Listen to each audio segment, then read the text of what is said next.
Hey, what's up, YouTube? This will be a video on some F2L practice tips. So a lot of guys lately have been asking me, how do I get faster? How do I do this? How do I do that?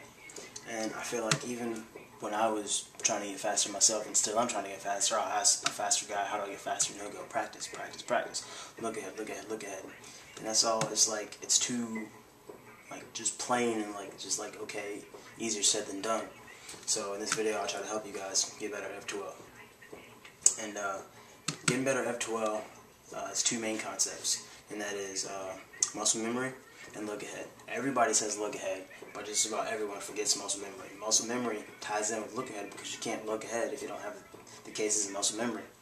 Okay, getting better at F2L starts with the cross. You should be able to solve your cross blindfolded.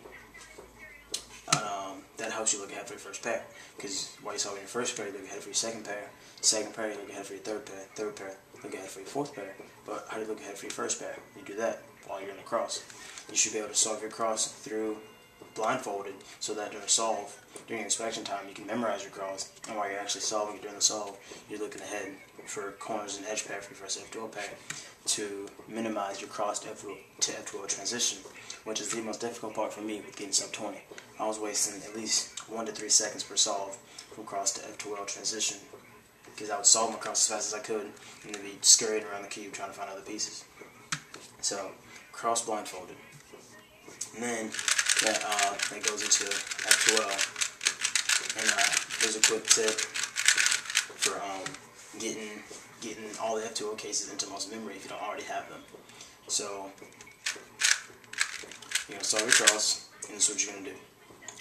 To get your cases in muscle memory, or to test if you have them in muscle memory or not, is you're going to solve your cross. You can solve it going, you have to do it blind yet, but you're going to solve your cross, find a pair.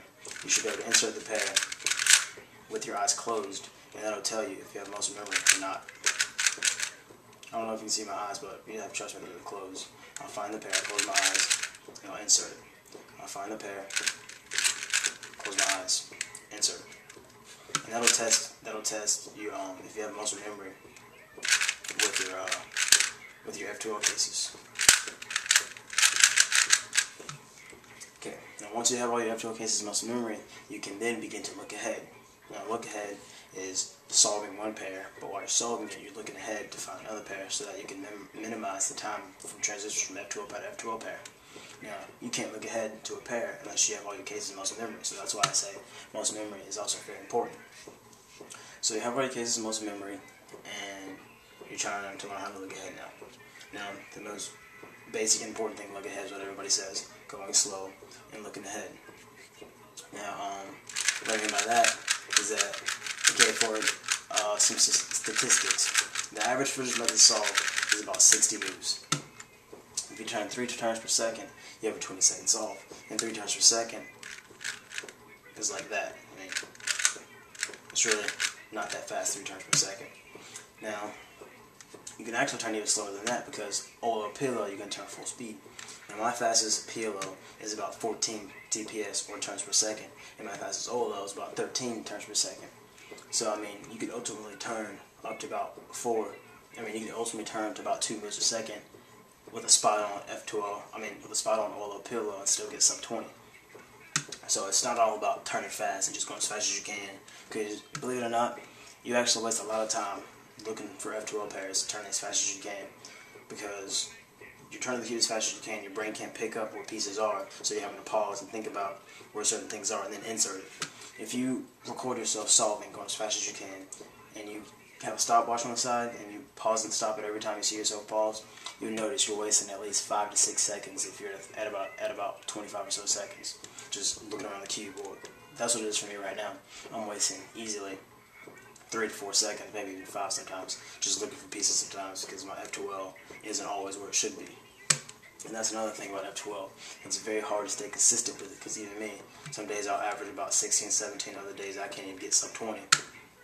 So in this video, I hope to be helping you be able to get consistent sub 20 and consistent with your times. Now, something to help you F2L look ahead besides just going slow. By going slow, I mean, by going slow, I mean, okay, you're going to find your first pair. I see these two back here. While I'm solving this pair, I'm going to look ahead for my next pair. Now I'm solving this pair. I'm looking ahead for my next pair. See, that was a very consistent F2L. I didn't pause while I'm all there, but I wasn't solving a pair and then frantically pausing to look around the cube like, oh, where's my next pair? It was just one smooth, constant pace. And actually, that's slow and steady. It's a lot faster than fast and choppy. But going slow sometimes for me is very hard to do to practice F2L, but here's something I found very helpful. So, you're going to scramble your cube. This is what I do when I practice, when I'm not timing myself.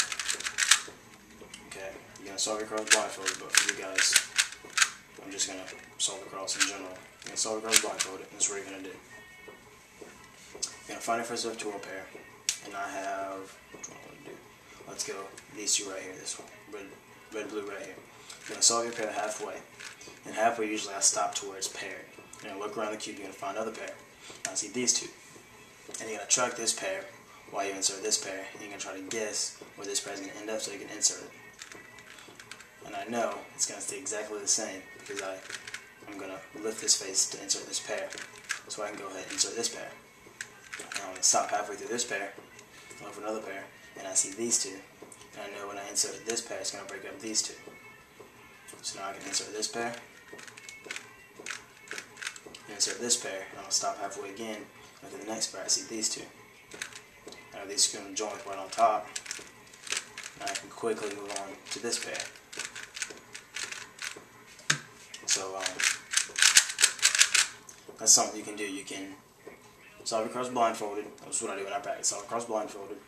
Look at your first pair. Solve it about halfway, well until it's solved before you insert it. Look for another pair, and then while you're inserting that pair, follow the pieces that you saw around the cube. And once that's gotten kind of too easy for you, which it got for me, kind of got too easy, is I took it a step further.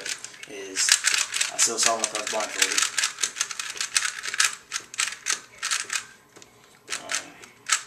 Hang on. This is what I do now. Is I'll find a pair, and once I solve it halfway, for this case it would be halfway because it's an easy insert. I solve it halfway, I find another pair, these two, and now I would close my eyes and actually try to guess the orientation and position for the corner and the edge piece. Let me try this right. I'm not very good at it because I just started doing it maybe a week ago, but I found it actually really helped my F2L to get me consistent 18-second averages. So I see this pair, and I'm gonna insert it with my left hand. That's something else you should be good at. You should be good at mirroring algorithms. You should be able to insert pairs from anywhere around the cube. But anyways, I'm going to insert this pair, and I'm going to try to guess where these pieces are going to be. And visualizing it right now, I can see that this corner is going to end up here with white on the back side, and white on the back side, blue on top, red on the side. And this corner is going to be here. And this is going to be another easy insert to insert right here. So if I close my eyes, I can actually insert two pairs at once if that worked. It worked. So essentially, you're solving two pairs at once. You have to trust me that I closed my eyes, because I really did. But you want to visualize what the pieces are going to be doing, because then you can solve two pairs at once. And that's pretty advanced. Like I said, I'm not good at it myself, but it actually really does help you have to look ahead in the long run. So let's try it again. Let's go with these two, and I'm going to try to track these two pieces. This is a more difficult one because the corner is already in the slot. It's going to get manipulated as I insert this pair. But let's just see. Okay. These two pieces should end up stuck together, but I'm not sure how. And yeah, they're stuck together.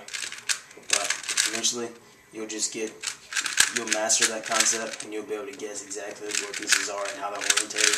And you can actually insert two pairs at once, and that will greatly improve your look ahead. So, to recap this video, to improve your F2L, you will be able to solve your cross blindfolded, and I recommend you want to ultimately get it under 2.5 seconds. My cross is consistently 2 seconds, I believe. You want to minimize your cross F2L transition to at least under a second. Now mine's is pretty bad. It can be between 1 to 3 seconds at times, and other times it can just be god awful. But that's what I'm working to myself. But you want to get it below a second. at least. You want to have it as smooth, as consistent as possible. If you watch some of the sub 10 cubers, there's no pause at all. You want to be able to just go straight through your entire solve with no pauses, ultimately. So, across F2L essentials, then you want to be able to solve your first pair and solve your second pair without a pause, and continue that train, solving your second pair, then solving your third pair without a pause, and then fourth pair without a pause. Then for all pillow, you can go full speed. Now, in order to solve your pairs without pauses in between, you're gonna have to go slower. Now that can be very hard to do sometimes, because it's hard for me still today. But you just have to, you gotta force yourself to do it. You gotta force yourself to turn slow, and force yourself not to watch the pair you're doing, but watch other pieces around the cube. And your F2L will improve. And using these tips of practice, I promise you your times will get better, your F2L will increase, and you will become a better cuber. And for OLO PLO, that's mostly just repetition, because your recognition with that only comes in solves. So OLO PLO is only going to get better over time. So yeah, thank you guys for watching, and that is my practice F2L tips video. Please comment, rate, and subscribe.